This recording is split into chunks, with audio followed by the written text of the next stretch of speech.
Welcome to VPG's Virtual Water Cooler Chat podcast, a platform that celebrates the rich tapestry of professional diversity, with a particular emphasis on empowering women. We aim to foster diversity, equity, inclusion, and accessibility, DEIA, for all, while recognizing and championing the achievements of everyone as a central pillar of our journey.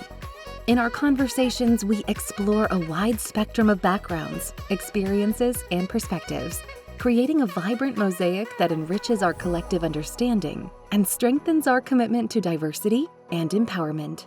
We had the pleasure of chatting with McNeal Maddox on today's episode of Virtual Water Cooler Chat. McNeal Maddox is an independent brand consultant and former group director of brand strategy at Innovation Protocol, a Los Angeles-based brand strategy consultancy. Legends and stories have always intrigued him, but understanding the deeper meaning contained within them has driven his creative focus for years. As a student at Carnegie Mellon University in Pittsburgh, Pennsylvania, he channeled his interest in creative storytelling and problem-solving into a degree in graphic design. His desire to understand the why behind the marketing communications he created for ERP software and investment finance companies led him back to college to complete his MBA at the University of Southern California's Marshall School of Business. His innate curiosity and desire to use design thinking to solve business challenges have helped him deliver strategic B2B brand solutions for enterprise clients across a range of industries including gaming, biotech, enterprise software, logistics, and semiconductors. McNeal draws inspiration from the magic that happens when timeless wisdom meets the latest innovation. A husband, father of two, and maker at heart, he enjoys solving puzzles and exploring ways to scale small ideas to achieve bigger impact. Good afternoon or good morning, McNeal, and thank you so much for accepting our invitation to be on Virtual Water Cooler Chat. I appreciate it. Thank you for having me. First thing first, would you mind sharing with our audience who is McNeal and what mattered most to you? McNeal Maddox, Group Director of Brand Strategy at a little strategy firm called Innovation Protocol. We're headquartered here on the West Coast, but we're a virtual organization, so technically we're all over. But me personally, I'm just a curious designer at heart. That was my undergrad degree, and it just really opened my eyes to how things are created, that everything is deliberate, everything is, it should be intentional. And so I try to bring that to everything I do. I'm a maker. Right. I like to make stuff, like think about systems and all that kind of stuff. So I get inspiration from all around. Can you walk us over how did you go from being a graphic designer and how did you join Innovation Protocol? Because I do know the founder, Sasha Strauss, and Yes. I am a big fan. So I've met some of your colleagues before, so I'm kind of curious in that how that transition go. And I look at your bio, you also work for some advertising consulting company. So walk us through how you make that transition. Yes. So my undergrad degree was in graphic design. So my career has been bouncing back and forth between agency and in-house. So like on the client side. After I graduated college, left Pittsburgh. I was at Carnegie Mellon, left Pittsburgh, went to Texas, and I was working with an enterprise resource planning ERP kind of company in Austin, Trilogy software. So, there's a really interesting time just with the .com boom and things like that. So I was doing graphic design in-house for them, and eventually left there, ended up on the West Coast, again, working for another small startup. But when I was in undergrad, all of the guys that I looked up to, all the smart kids that I looked up to were working for some agencies in New York. So with Pittsburgh, lots of folks would go to work in New York. I never wanted to go that route, so I went to the West Coast. Alan Siegel, who actually designed the NBA logo, was a big benefactor to our program at Carnegie Mellon. And so again, all the smart kids I knew went and worked at Siegel and Gale. So it's like, well, I want to go work at Siegel and Gale, and seeing that they were on the West Coast was really inspiring to me. So applied, didn't work out. And so I was like, you know what? I'm just going to see what else I can do. And so got an opportunity to actually go back to school and got my MBA just to learn a little bit more about business. Because the thing that always bothered me about being a designer is that you were the last to know. There were always decisions being made that would trickle down. And by the time it got to me as a designer, it's like, just do this or make it look cool or make this pretty, which I always couldn't stand. Right. So I just wanted to be a little bit more upstream of those decisions and have a little more influence over it. So I figured, let me learn a little bit more about business and how these things work. So went and got my MBA at USC. And while I was there, one of my classmates' girlfriends, who was at UCLA Anderson Business School at the time, had a connection to someone at Siegel and Gale, which is right down the street from UCLA. That was when their office was there. And so I managed to get an interview, and that's what started my journey into consulting and brand strategy. The funny thing is, Sasha Strauss, who now runs Innovation Protocol, we just missed each other. He had just left Siegel and Gale when I started. And so you'd hear this name about like Sasha Strauss and Sasha Strauss and Sasha this and Sasha that. So years on, right, we finally got an opportunity. One of my old colleagues called me and said, hey, the Innovation Protocol is looking for someone to come in and join their team. Are you interested? And I was living up in the Bay at the time, working for a big real estate investment trust, basically. And so I jumped at it. My wife and I, we knew we wanted to move back down anyway. We were about to have our daughter, and came back, and the rest is history, I guess, as they say. So that was kind of the roundabout route to end up here. Just out of curiosity, what draws to you to Innovation Protocol? It's I always like to explain it to people as a small team working with the biggest brands in the world, right? Like, it's very rare that you get an independent firm that's able to advise at such a high level, right? Get access to C-suite decision makers and executive leaders at really large brands and really small brands. So that's what I love about where I am with Innovation Protocol. You're able to work with some of the biggest brands, but also some of the smallest brands. And what's Sasha, he has such a big heart. The fact that we specifically dedicate a portion of our revenues every year to nonprofits, right? Because it is close to Sasha's heart, and we want to help organizations that might not be able to afford us, but are doing great work and great things. So like that just really spoke to me. I'm a big believer in brand values, right? Like for me, I think, people talk about a lot of different stuff in branding, but many times undervalue values. But a lot of the what makes a brand a culture that people want to either join or invest in are those values, right? Your values actually define that. And so I think being able to work with brands that, we value is also important, because a lot of the time there are decisions we can make about that we might not be able to make at other larger, firms about who we can work with and who we should work with. So I think having that influence and being able to work with a small team, but be really effective and create great work is really what attracted me to the position. I just love how calm you are in your demeanor. Thank you. Well, it's Friday, right? I'm sliding into the weekend. That's why I'm calm now. Let's talk about, there's one thing that I'm kind of interested. Most companies, they would say director, but your specific title has a group director. Dissect that for me. How does that work? Great question. One of the other things that was very deliberate about the org structure at I'll just call it IP, because Innovation Protocol can be a mouthful. We all call it IP. So the org structure at IP was deliberately flat. We didn't want a bunch of hierarchy, but as we grew, obviously there was a need for defining roles. The group director role is overseeing a lot of the work that comes into the studio, working with younger talent and across, we have obviously our design studio, but trying to work more as a mentor to young talent while guiding the work as well. So it's directing not just the work, but also a little bit of the operations and how we're actually building teams that can deliver better for clients. So funny thing, one of the reasons why I'm so infatuated with Innovation Protocol IP is because I have been a patent paralegal for 20 plus years. And I started my own company in January 2020. So IP is also intellectual property. Yes. Right? And so that is the area that I have been in for 2 decades.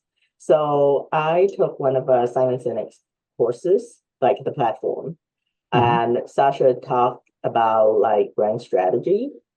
And I took the course because, I'm a principal and founder of Virtual Patent Gateway. And he and I had talked about the name and, the agency that I primarily work with and the patent practitioners I support is usually registered practitioners before the United States Patent Trademark and Office. So there are so many really coincidence there. And I think that's one of the reasons why I have been so appreciate about IP, like both your IP and my IP, right? Yes. And so I think that particular, this is probably not going to be a strange statement to you because Stasha talk about this all the time. So during that particular webinar, toward the end, there was a 1 minute, so basically I said, oh, thank you so much. Then we had breakout room. This is very Simon Sinek, platform like. So we had breakout room, different people like from all over the world talk about like their experiences. And that was my year 2. I'm 4.8 years now. So Congratulations. look who's counting. Yes. I am. Yeah. So I was not sounding very confident because I was still trying to figure it out. Nobody told me is like, hey, Ashley, you're going to be a CEO. You're going to figure this out. I didn't know how brand work, and I'm supposed to be the marketing person, working with people, mentoring that I'm not supposed. I don't even know how exactly to mentor people. And through trial and error, figuring out like how do you balance business liability and getting client and getting paid, that type of thing, so many things, right? So That's I a was like challenge. one nervous energy right there. So I said whatever I needed to say, and Sasha was like, he took 1 minute and enough for YouTube shorts. And basically he was saying that I'm going to correct your language, sounding like Sasha. And we can't believe in you if we don't hear you believe in yourself. But then there's also a cultural factor because I'm Asian American, I'm Chinese American. So a lot of it's like the values conflict in terms of like, you shouldn't go around bragging about yourself and you should work hard and a lot of cultural conflicts there. And also working primarily in a very hierarchical structure in law firms. And as a non-attorney, there were a lot of, mindset differences that I have to switch, but I wasn't necessarily ready for it. So I was really appreciative of how that class actually changed a lot of my mindset. And I think I was very fortunate that I somehow decided to take that course. I think it's just serendipity. Now, can you talk about the definition? Because, in IP, our IP too, the definition is so important. Can you give us a definition of brand strategy? Brand strategy. So I think branding, we have to start with branding because I think lots of people think of it as just a cosmetic thing. I've had, CEOs of companies tell me to my face, I don't believe in what you do. And so that's pretty amazing. But when we think of branding, a brand is just an idea. It's a belief system, right? And as you're creating a brand, you're creating something that people can believe in. Going back to that comment that Sasha made, where you're saying, we can't believe until we believe in you. You're creating a belief system for people, but it's a belief system that people have to choose, right? Branding is all about people making choices to believe in you versus something else, right? You're going to invest $1 here versus there. So it's an idea or this belief system that's influencing people's preference on the way to loyalty, right? You want to maximize trust so that it becomes loyalty, so they'll choose you again and again and again, right? Our minds as people, just human beings, right? We like to simplify things. You'll have an idea in your head of like, this is what's right for me, right? This is the brand that attaches to me. It's actually studies have been done that people think of brands like friends, like literally like people in their life, right? That they have a role in people's lives. So brand strategy is, I always like to call it the art and the science because there's a little bit of both in it. It's the art and science of creating those belief systems that can actually last, right? And maintain and consistently create that loyalty so that it's a relationship that grows over time. So again, that preference becomes maximum trust. We always like to say it's an idea that influences preference to the point of maximum trust. So brand strategy is the set of tools and techniques that we actually use to make that happen. There are a lot of noise about brand strategy on the social Yes. media. So sometimes it's very diluted as to who do you listen to? Mhm. How does what factors do you have to account for to Mhm. truly help your brand grow? I'm gonna throw this one out there. Sasha believes in Toastmasters. He said that everybody at IP had to go basically That's be right. trained by Toastmasters. He actually told me, he was like, you should go to Toastmasters and sign up for the local chapter, give me like all the thing. I Mhm. did try, but I was not like, I guess our chapters nearby, at least the ones that I check, had not been meeting frequently. Oh, So I need to do a better job in terms of my due diligence and finding a chapter that actually can meet. So until now, I use podcasts to practice my public speaking. that's a good workaround. At least it'll be authentic. Yes.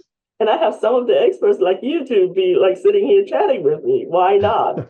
He has a branding group. I think it's Brand Builders Group, Roy Mhm. Vaden. And he was Mhm. like supposedly very top notch in like public speaking and branding. And he defines personal branding as the digitization of reputation.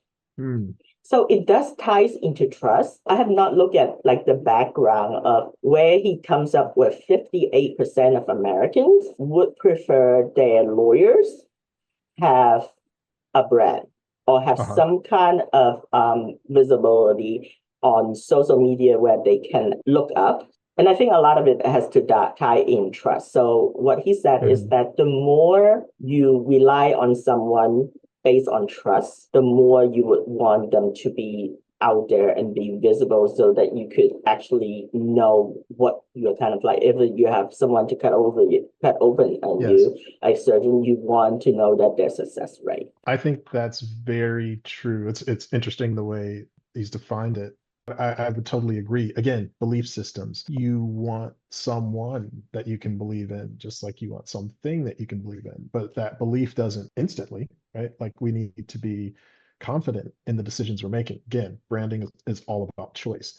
You have your choice of attorneys or legal professionals that you can go to, but there is this idea of social proof that becomes very important, right? It's one thing if I say, hey, I'm a great guy.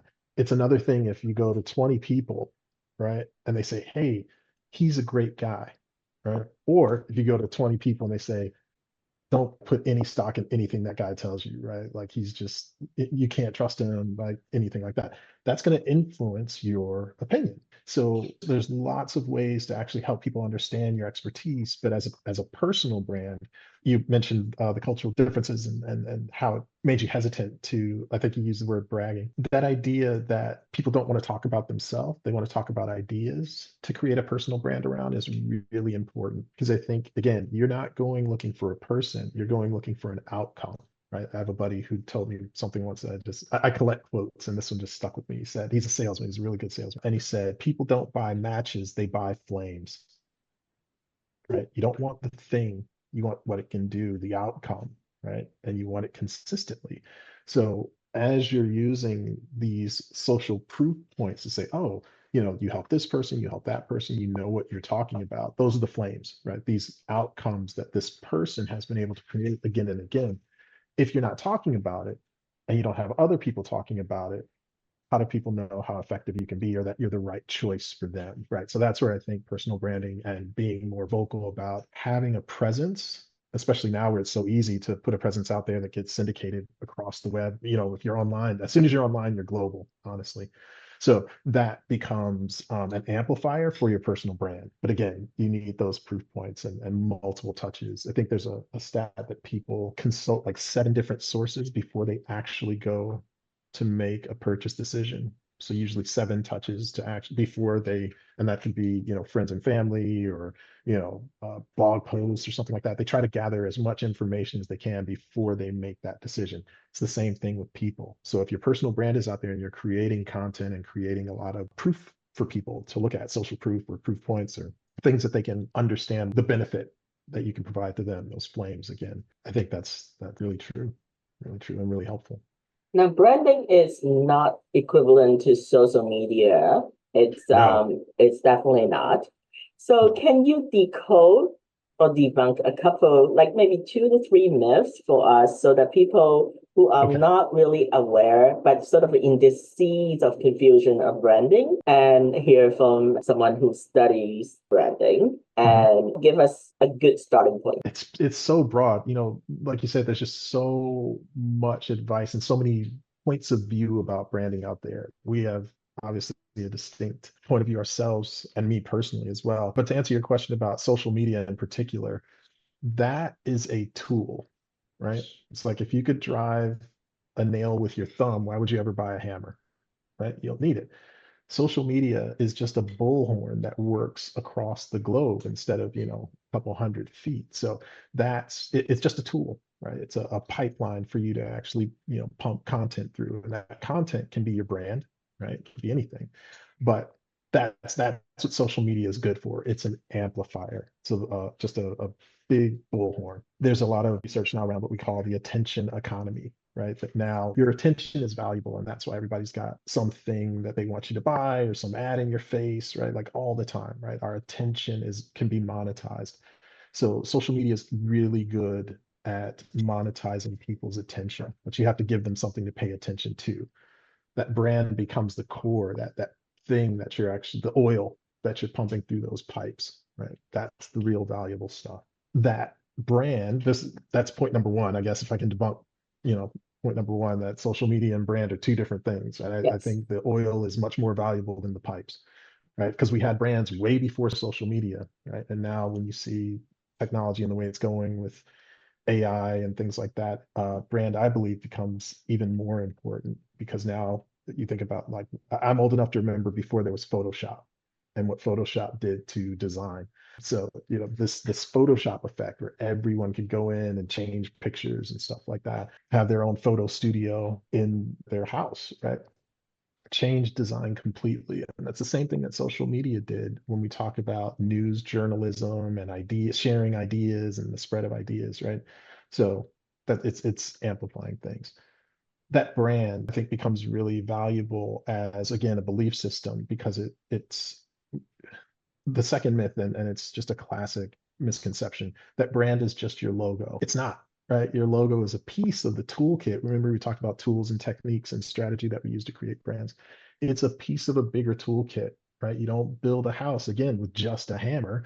You need saws, you need drills and things like that. So yeah, your logo is part of it. You need some way to identify this thing and distinguish it in this sea of brands competing for your attention. Yes, but that's not the brand. Perfect example, Nordstrom. I can't think of what the Nordstrom logo is, but I can tell you the story that many people have heard now about how, you can bring anything back to Nordstrom and, they'd accept it. Someone brought I've tires done it. once. It's a Not right. tires. Well, but think about that. The legend goes, right? Brand's all about storytelling. This is Nordstrom's legend that someone brought tires back. Nordstrom doesn't sell tires, but the sales associate took them anyway because they were all about customer service. Their belief in customer service was so deep that they'll take tires just to make that customer happy, even though they don't sell them, right? So that goes a little bit deeper than just a logo. That's an operations issue, right? That builds on top of a culture. So I think going deeper when we think about brand, not as communication, right? What you visually see or hear, but as culture, the things that you do on a repeated basis to increase loyalty and trust, right? Like that's a deeper level. So it goes way beyond, the lipstick that you put on this thing, right? Like it's not just the cosmetic piece of it. It's so much deeper. That's two. You mentioned marketing, right? Like how you Yes. are responsible for the marketing and stuff. One of the biggest myths, and we run into this I told you, we work with enterprises all the way down to mom and pop shops. This misconception that marketing owns the brand. Not true. Everyone owns the brand. The Nordstrom story I just told. That sales associate is not in marketing. They're on the front lines of actually creating loyalty with customers, right? So everyone in that enterprise organization owns the brand. Everyone has a piece in making that brand real for people. I always like to say that brands die on the front lines because if the people interacting with the person who's supposed to exchange, some money or time or attention for your brand doesn't understand how to create or deliver that brand experience, that's where your brand falls flat. So those folks, super important that they understand the brand, right? but that has to come from somewhere, right? We have to create a brand that they can actually credibly, authentically, consistently deliver time and time again to create that brand experience. Do you think that brand evolves over time? Definitely lots of viewpoints and a whole field of study around branding. But again, social media changed branding entirely, right? It's a discipline. It's the kind of thing where you really need to stay on top of it and see how, brand doesn't exist in a vacuum. It's in a dance with culture constantly, right? As the culture changes, branding changes. How you influence people and tell stories and attract attention changes. So you have to stay aware of what those changes are and how things are evolving over time so that you can stay efficient at creating those belief systems that people actually want to invest in. I love that. And then the thing, the more I listen to you, the more like I wish I have like your level of like calm voice. Cause I'm like, every once in a while I'll go into really high pitch and, in between the accents, I guess that's my brand. Toastmasters. You learn these things with Toastmasters. Actually, that's Well, I seriously guess I better find that do some chapter. additional chapter. Oh yeah, go find them. It's the practice. This is all practice. I do a lot of presenting, a lot of talking. Again, you have to go into situations where you're presenting to people who literally will tell you to your face, "I don't believe in what you do." So, So in you the know, in that situation, that's mhm. also like, okay, so if I have to use one word to describe you right now, Okay. you're so calm. I mean, knowledgeable too, but it's like you're so calm, you know? So I guess if I have to attribute like something to your brand, is like calm is Mhm. part of McNeil, right? Mhm. How do you like, I know Toastmasters, yes, I would do my Yes. homework, but Yes. at the same time, if someone come out and said, basically directly challenge you in the Mhm. most confrontational way, how do you handle that? What does Toastmaster actually teach you to do on that one? Well, I'll be honest. I don't think I learned this at Toastmasters. Actually, I learned it from a client of ours at IP. He's a really successful quick serve restaurant owner and just a great guy. But he was telling us a story about this woman who came in and she was really just abusive, right, to one of his employees at one of his locations. And that person, because again, culture, right, like he's trained his team to understand how to deliver great service. They don't listen to the words, they listen to the tone, because sometimes it's not about what you're saying, it's about how you're saying it. So again, if I have to go into a situation, I'm not always listening to what people are saying, I'm listening to how they say it. So I understand it's usually not about me. Usually it's, hey, I'm in charge of this division. Someone has asked me to hit this target. Why are we spending, all this money on branding? Even if it's not a lot, right? Because again, people think, oh, it's so much. Anything that's not supporting their goals is threat, right? And so I try to be aware of that and sensitive to that, right? And understand what's the subtext, what's underneath what's being said. The why is more important than the what. So I understand what you're doing is challenging me. I need to understand why and be empathetic to your situation, put myself in your shoes, that here comes this consultant from outside who doesn't really know our business, all these dynamics that go on that we don't see. I have to make sure that I'm aware of that. So it's easy for me to stay calm when I can decode what's actually being said and the intent behind it. I hope that's a helpful answer. I mean, that's really helpful because the thing is, Yeah. like, sometimes I think about I'm a very verbose person. Mhm. Verbosity is my middle name. I'm the same way. And it was like some people can just like use one word. I am like totally TLDR, too long, didn't read, right? Yeah, And but I'm a very detailed person. I mean, my profession requires me to do that. of course. And there's a really interesting dynamic at the fact that I'm a non-attorney Mhm. working with all the attorneys. Now, when I was in the law firm environment, liability is taken care of by the firm's insurance. And Uh-huh. when you make mistakes, it's under the supervision of attorneys. Uh-huh. And so, I mean, I felt much more protected in that sense, even in that hierarchical environment because it's covered, right?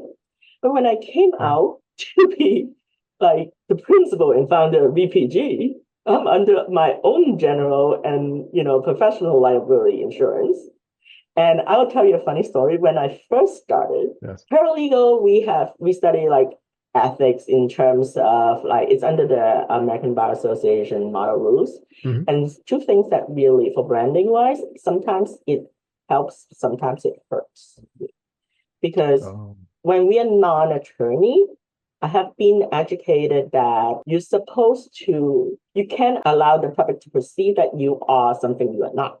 mhm. So we always, even in our signature lines, paralegal, case manager, whatever it is, but something that signifies you are non-attorney, Yes. so that you cannot, like, basically, the public cannot actually have any opportunity to misperceive that you could be an attorney. So that's something. That's right. And then, so for ethical guidelines, that's something that I always remember for like 20 some years, right? So with that, the very first thing when I go to conferences, the first thing, I'm a non-attorney. So over times, it gives you that particular mindset. And it completely contradicts with when you actually come out to be sort of like a principal and founder. Mhm. You are no longer really only a paralegal. So for branding, it really creates a very interesting conflict. Yes. And that's something that there were a couple of things that I wanted to kind of mention to you. Like, I had actually had a lot of time to read and listen Okay. to podcasts. And whereas I didn't have as much time when I was working at firms because I have lots of deadline that I Mhm. didn't have as much control. Because when the good thing about having your own general and professional liability is you have a little bit more control over your time. Yes. You can say no to people and you can basically you could choose your clients and you could choose to be philanthropic to certain things. That's one thing that really was inspiring about IP. And Mhm. I sort of like adopted that model a bit. If I see someone that I really want to support, I'm like, okay, well, it's tax write off anyway, so I'll just go Mhm. support. Mhm. You know, it's like Yes. it's amazing autonomy. I love it. And one of it when we talk about marketing and branding, Seth Godin, who is like everybody who knows marketing knows Yeah. Seth. Yes. And I listen to a lot of his podcasts. He has a lot of strong opinion about Mhm. things. But I thought, and I take certain things, a couple of things that help me mold my current belief. Part of it is he has the book about like, he always talk about like shipping the practice. A lot of people, creators, they kind Mhm. of like stuck in that limbo. It's like, is this perfect yet? Yeah. And they Yeah. don't necessarily deliver. But I think part of it is that based on those beliefs and reading his book, listening to his podcast, I just decided, well, you just kind of have to ship it and see what people say. Yeah. And the same thing about the virtual water cooler chat. The very first time when this was not a podcast, it was me interviewing Sasha live. Uh-huh. Oh, It was live. that's an experience. Yeah. That was definitely an experience. But the thing is, like, a lot of it is about changing your mindset. Mhm. Now, obviously, I would be so worried. Usually, the first few minutes, I would be very nervous. But I think there are studies saying that you should change your wording from nervous or anxious to be excited. So Yes. it changed Yes. mindset. That's also like branding, like changing your mind around. So I think that those are like the changing language and changing your mind, right?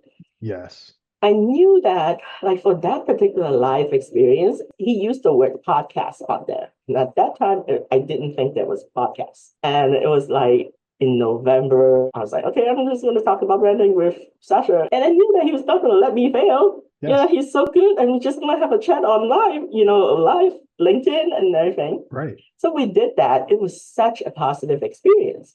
But then when I reviewed the video, I was like, oh, it's not a podcast. Maybe I should change virtual water cooler chat to be a podcast. So Yeah. that's how I changed it. So Sasha was the genesis of this. Sasha, well, I don't know whether he knew that, but now everybody knows. That's amazing. Yeah. Yeah. This is great. You mentioned the nervousness, right? And Yes. excitement. That's so key. There's a book that I recommend to everyone. It's Flow by Mihaly Csikszentmihalyi. Mm. I'm not sure if you've ever read it, but there's No, this I have idea. not. but there's this idea that there's really only one emotion, and it's excitement, right? Your cells just get excited, right? When you're taking action or when things you're feeling something. Um, that excitement, you can turn it into anything. It can turn into nervousness, it can turn into fear, it can turn into boldness, right? If you want to. But that's that reframing the thinking, specifically to get in a state where you're able to make things flow for yourself, is so key. I'm a total believer in that. I'm going to throw a statement out there Okay. and see whatever you associate with it. You don't have a brand if you don't have the right culture. What do you think about that statement? That's a tough one because I told you I'm the values guy and I'm a big believer in brand as culture. Here's the other key thing about branding, and this is the cardinal rule of branding. It's not what you say it is, it's what they say it is. Right. Ooh. So your brand, you don't make your brand. Brands are created in the minds of your audience. So you have a brand, going back to some of those folks who are like, well, I don't believe in branding. It's like, well, your customers do, right? So whether you believe you have a brand or not, the people you're trying to sell to and convince that you're better than your competitor, they believe you have a brand. So that's why it's important. So that whole thing of you don't have a brand if you don't have a great culture. I say you don't have a good, effective brand if you don't have a good culture. The Nordstrom example again. There are tons of brands with horrible cultures, right? And some brands that start great and they lose their way, right? We talk a lot in our business about brand vision. And there's lots of people who can sell lots of stuff and do very well and without any kind of vision, right? It's just commodity, right? Exchanging commodities. But once you understand the benefits of having a culture that can actually drive more, right? Give you more loyalty, less turnover, better customer relations, increased sales. That's the benefit of branding, and it does start with culture. So I'd say yes, you can have a brand without a good culture, right? It's just basic branding. It's people's opinion of the services that you are offering and the beliefs that you're putting out there. Or you can have a great brand that's rooted in a really strong, intentional culture. So that's my take on it. I think that could be either the third or the fourth myth. Because Yeah, when no, we exactly. talk about the branding, it was Yes. like, this is what I want my brand to look like. But what you Hmm. said, and I completely agree, because it's really there's a lot of consensus in the more mainstream branding literature and discussion about it is what your audience think of you. It's what Yes. the reputation lies in the recipient, not with Hmm. you, Hmm. right? Hmm. So I'm so glad that we actually talk about that. We tell a lot of stories in our business, and there's a lot of cautionary tales in our business too. You think about Uber. Uber's a great brand. The original CEO of Uber got bounced out because of cultural concerns. The culture was devolving under his leadership. It helped him, like that culture that he created of basically a bunch of programmers. That was really good when they were hard charging and looking for investment and growing rapidly, right? But then that same culture came back to bite them when things started to really get bad, honestly, on the inside. And the shareholders weren't willing to invest in that anymore because it was attracting the wrong kind of attention. I don't know if you remember, but there were people who were trying to boycott the app and switching over to Lyft and things like that, all because of the stories they were hearing about the culture inside that organization. WeWork, another great example. Enron was the darling of Wall Street until their culture just collapsed like a house of cards. So like these things really do matter. So people who, think that they don't, there's so many examples Oh, of Adam where, Grant talks so much about oh, Enron's leader. oh, yes, great. Yes, exactly.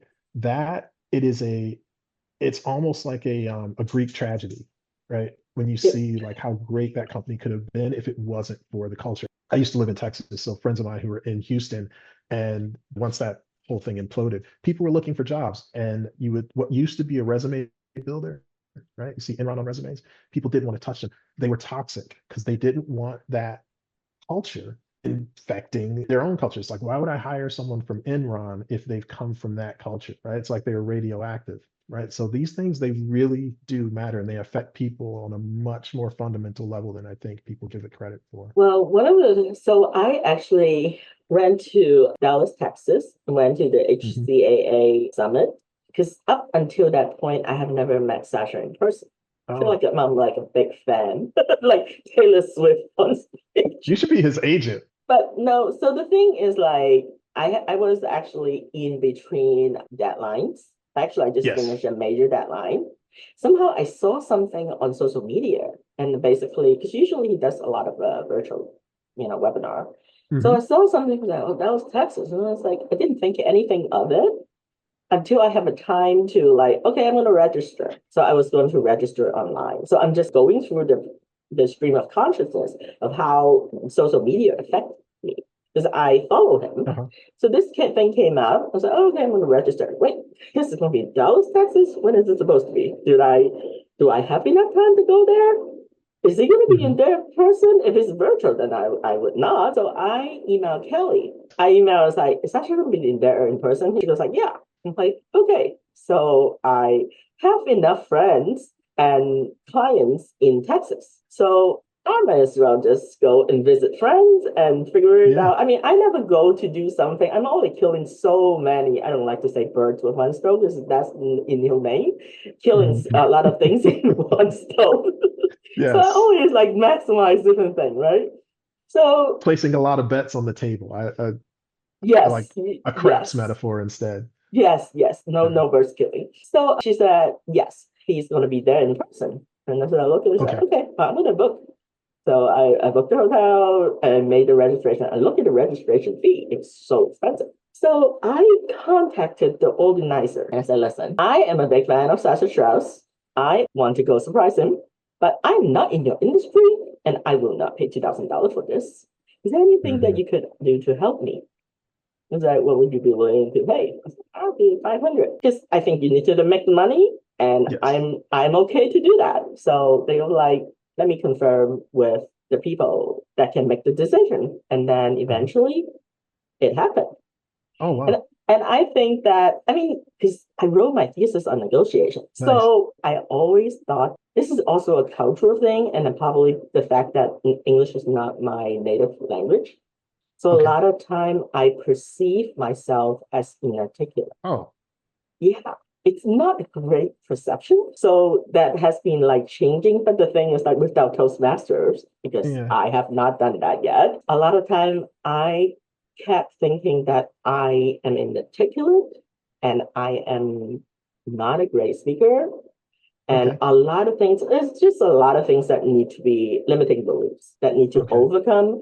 And when you are the CEO, or even when you're not a CEO in today's day, you need to be Mhm. able to present yourself. So anyway, I went to Dallas, Texas, but I went to Dallas, Texas, and I remember exchanging a text with Sasha. It was like, "Are you really going to come?" I said, "Yeah, I told you I'm going to come. I'm going to come."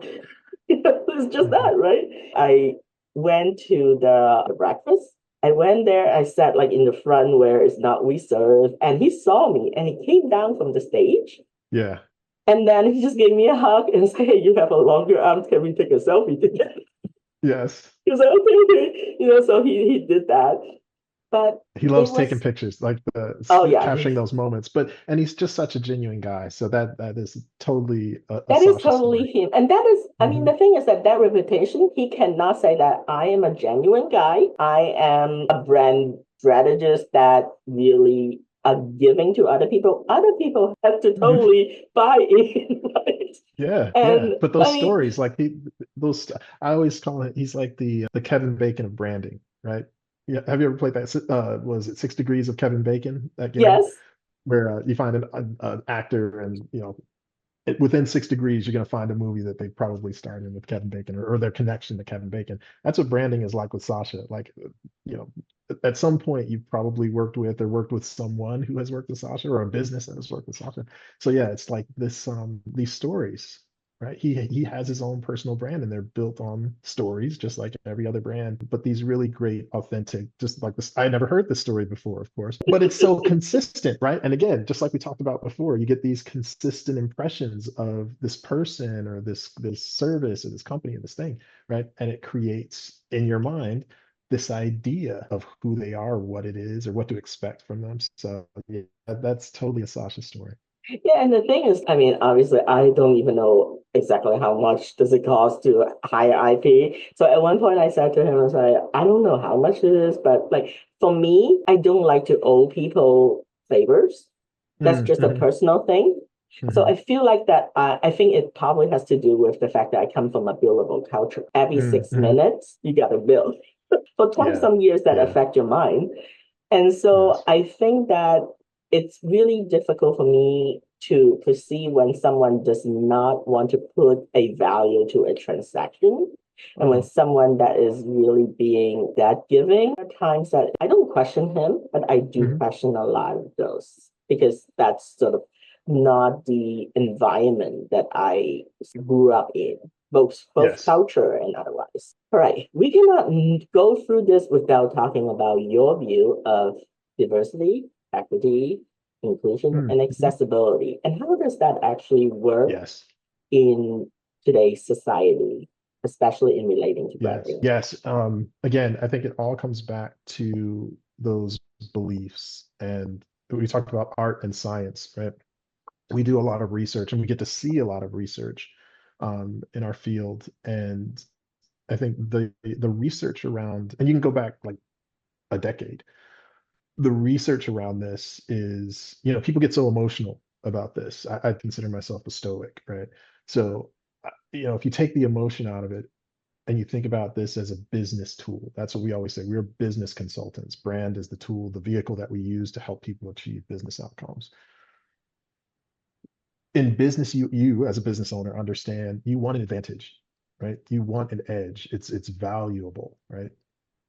All the research, and again, you can Harvard Business Review, I think there's an article that they had years ago about DEI and the benefits of DEI. Think about the language around business where people always want to compare it to like war, like sports or something like football, right? It's a game of inches, right? If it really was football, wouldn't you want an advantage that could give you that extra inch when you really needed it, or that extra foot or that extra yard, right, to make across the goal line and score, right?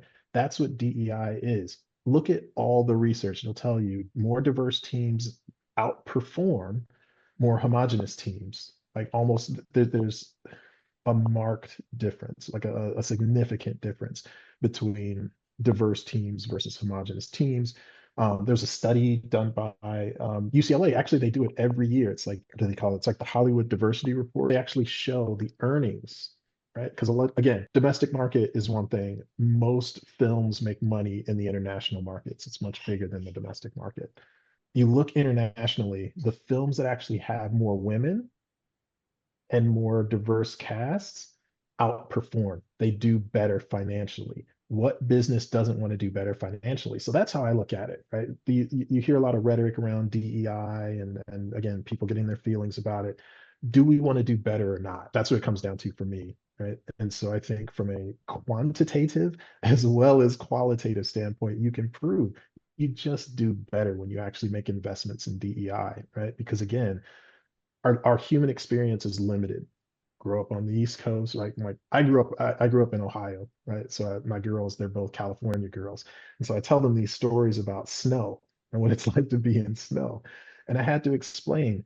You think your concept of sweater is completely different than mine, right? You think this little thin piece of fabric is a sweater. It's not. Trust me, that's not going to help you when it gets really cold. You don't know cold like I know cold. Imagine you get off a plane, someplace where it's snowing, and you have a California concept of snow, right? Versus a Great Lakes Midwest concept of snow, right? Totally different. But that's the benefit of diverse teams. It keeps you out of situations where you can just completely fail. So it's a benefit, right? It's not an added expense. It's not a burden. It's a benefit. I once had to teach a litigation clerk who now is an attorney how to drive in the snow. I had just Yeah. gotten off from like an international flight, and we have to make FedEx for a filing for service. And she had taken everything up to a certain point, but then before I went home, and she said, "Ashley, I don't know how to drive in the snow." Yeah. I'm like, "What are you talking about?" She's from Yes. Florida. And I'm like, Yeah, hold people up, are I'm gonna products of their come environment. and you're gonna sit next to me. I'm gonna drive to FedEx. Yes. So that was really super interesting. And the thing But that's is, a perfect example. Sorry, not to cut you off, but no, no, that no, whole that's okay. idea, people are a product of your environment. The truth is, right, especially here in America, I told you I grew up in Cleveland. Mhm. Again, there's studies done about Cleveland Cleveland rocks. and as a what they call a hyper segregated city.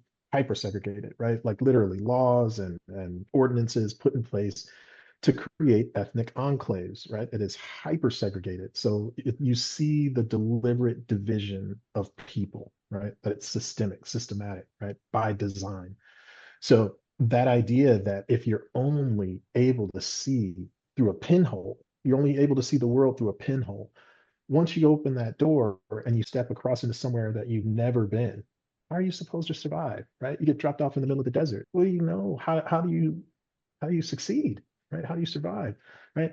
You grew up in Florida. You've never had to drive in snow in your life. How do you avoid an accident, right? Keep your insurance from going off and keep yourself from hurting yourself. It's funny you mentioned the Mhm. story because there was a buddy of mine who grew up in DC.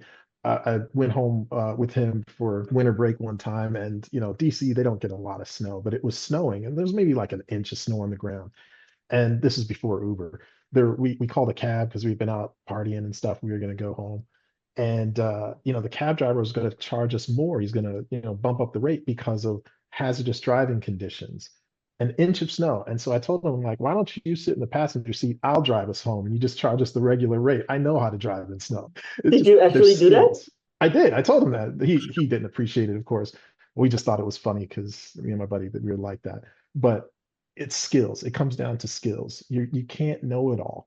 There's certain skills that you never developed in your life. So you have to have a diversity of skills, right? Your perspective as an able-bodied person. You might not understand. I tore a tendon in my leg pretending to be LeBron James a couple months ago. I'm all healed up You're now. recovering, I Uh, hope. well, you know what? Actually, it was right before, it was a week before Christmas, and we had made this plan to go visit my wife's family in Florida. And here I am on crutches. It's like, well, I'm gonna just tough it out, right? And you realize having to fly from California all the way to Florida, the systems that are in place that you never understood because you never had to, right? Mhm. But trust me, when you can't put weight on one of your legs and you have to rely on other people to push you around, right? Like this again, we've got kids, so I'm used to being, carrying a lot of luggage and stuff. I couldn't. So we had to adjust. You have a real appreciation for others' ability to actually help you in those situations and these affordances that are created for people who might not have the same capabilities as you, right? Who might be differently abled than you when you're in that situation, right? So having empathy towards that, understanding that there is a need for this. Not everybody's built the same. Not everybody has the same facilities or capacities. Accessibility is so important. I think a lot of people just lose sight of the fact, and I love the way I heard it put once, and I can't remember who said it, but they were saying, I hate to use the word disabled, but that's the way they put it, right? Like I think the people with disabled, disabilities. well, yeah, I like think. people with disabilities, it's the minority that any of us can become at any time, right? In your life. So here's the thing. I was actually in Norway and Sweden in May. Yes. Have you ever been? No, Their public transportation system is so amazing when it comes I to bet. be able to accommodate people with accessibility issues. Hmm. And I was on a local train, and basically they have one of the car that is for people with disability, and Hmm. they would basically have a conductor go down and help the person with disability to come up, and they have the platform that lowers so that their wheelchair or whatever the vehicle would be to come Yes. in. I recall myself, and both in Norway and Sweden, I saw that. It was so amazing when it comes to being able to accommodate people with accessibility. Yeah. And when I look at, like, I hate to say it, the American system in the airport, it was not so great. No, it And wasn't. it wasn't. So, there's a lot of work to be done on that. Yes. Well, but I think that's the thing people lose sight of. Again, the emotion around it because it becomes such a charged cultural debate around DEI and how effective it is. But people lose sight of the fact that it blew my mind. And I just found this out like a year ago. All the women that I grew up admiring in my family, couldn't actually own a credit card until just a few years before I was born, right? So you just, Wow. we come into the world thinking this is the way it's always been. Oh no, people actually had to work to make it better, right? And a lot of women have benefited greatly, made incredible gains over the last, my lifetime, 40 plus years, even before that. But, you think about most boards, male dominated, right? A lot of the investment capital that comes from VCs, it's like 90 something percent of it goes to men, right? Like it's not equally distributed, right? So that equity portion of, half of, more than half actually of the world's population is locked out of opportunity. Right. You think of that imbalance, right? And it's something that gets glossed over again. The DEI is more than just, are we, creating diversity hires or things like that. It's about how are we actually doing better as a society, incorporating viewpoints that we haven't always had, deliberately have excluded from systems of power and decision making and things like that, right? But I think if you're pigeonholing yourself into one view of the world, that's a pretty small world. And I think we all know the world's bigger than that. It's an oversight, I think. Yeah, I think a lot of work that needs to be done. I am actually a co-chair of the diversity committee of the Oh, PCAT Bar Association. So nice. as a non-attorney practitioner, I'm actually on the leadership position. We have made a lot of headway and really tried to design a lot of programs and be more inclusive. Oh, So I'm in Bay Area for a Thought Leader Summit. And uh-huh. then after that, I'm going to fly over to see my three, I call them kids, they're not kids anymore. And one is at UCLA Law School.